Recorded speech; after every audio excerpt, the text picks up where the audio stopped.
Bible YouVersion app, Classic Edition, AMPC, Judges 8. And the men of Ephraim said to Gideon, "Why have you treated us like this, not calling us when you went to fight in Midian?" And they quarreled with him furiously. And he said to them, "What have I done now in comparison with you? Is not the gleaning of the grapes of your big tribe of Ephraim better than the vintage of my little clan of Abiezer? God has given into your hands the princes of Midian, Oreb, and Zeb, and what was I able to do in comparison with you? Then to anger toward him was abated when he had said that. And Gideon came into Jordan and passed over, he and the 300 men with him, faint yet pursuing.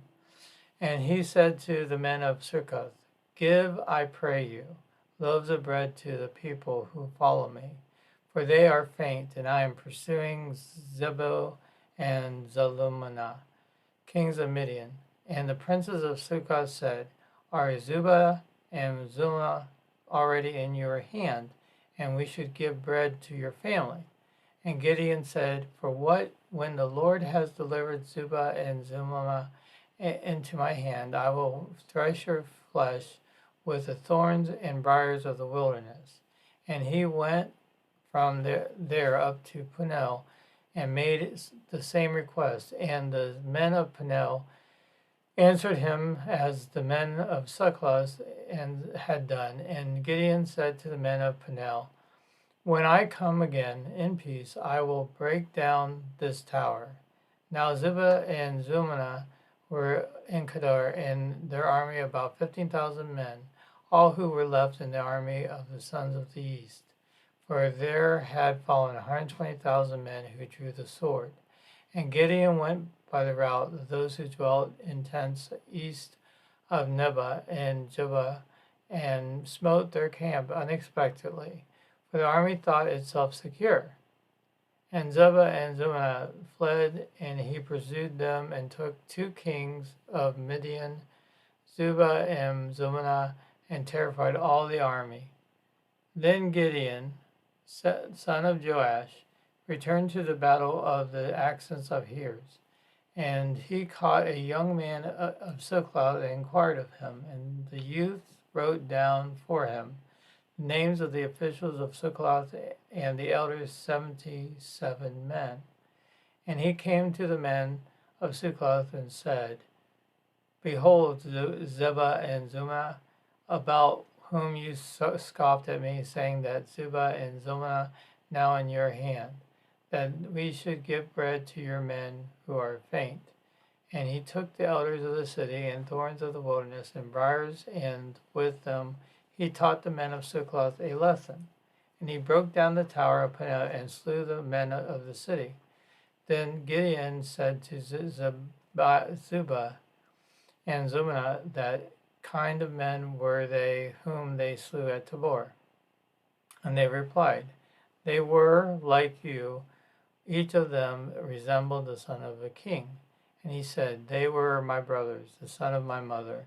As the Lord lives, if you had saved them alive, I would not slay you."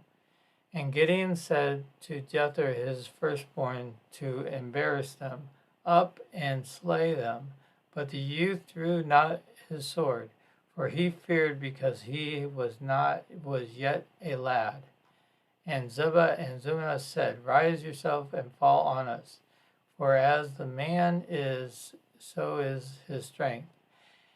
And Gideon rose and slew Zebah and Zalmunna, and took the crescent-shaped ornaments that were on the camels' necks.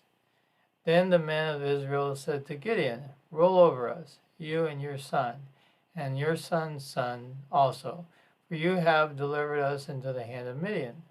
And Gideon said to them, "I will not rule over you, and my son will not rule over you, and the Lord will rule over you." And Gideon said to them, "Let me make a request of you, every man of you, give me the earnings of his spoil."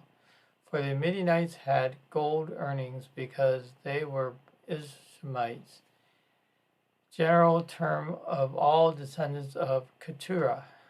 And they answered, We will willingly give them. And they spread a garment, and every man cast on all it the earrings of his spoil. And the weight of the golden earrings that was requested was 1,700 shekels of gold, besides the crescents of pendants and the purple garments worn by the kings of Midian, and the chains that were about their camels' necks.